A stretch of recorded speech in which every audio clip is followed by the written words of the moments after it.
Today I was showing you how to install Pencil2D. Pencil2D is a free flipbook style animation software. First, you're going to open up a browser. I'll be using Google Chrome.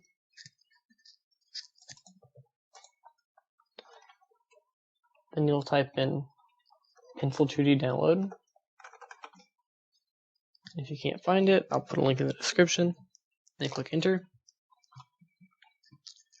You go to where it says download open source animation software. Then here it'll show you the different versions. Here's a stable version. Then you can go down here for different versions of it. There's Windows, Windows Vista, and Mac and Linux. We'll be using Windows, and I'll be using 64-bit.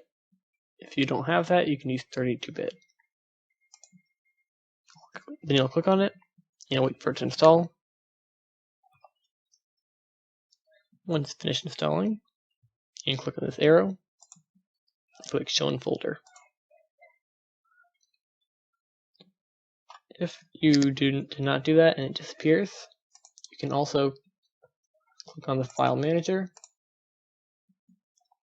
and under where it says Quick Access, it could either pop up here, or you can just go to where you saved it. I put mine on the downloads. It's right here.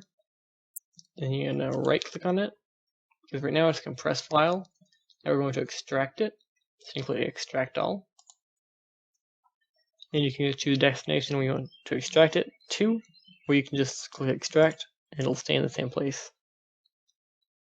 Once you finish extracting all the files, you can open up this folder.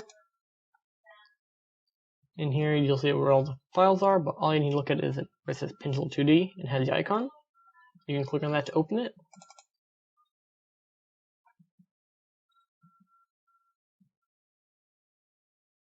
And if you want, you can create a desktop shortcut. So we'll X out of this. If you right click where it says Pencil2D and go to where it says Create Shortcut, it'll create a shortcut. It's like Pencil2D shortcut. Alright, X out of this. And now you can go back to your desktop, make sure the file's open, and click on Pencil2D shortcut and drag it to the desktop to create a desktop shortcut. You can X out of this and click on the shortcut to open up Pencil2D. That is how to install Pencil2D. If you enjoyed the video or learned something, please like and subscribe. Thanks for watching.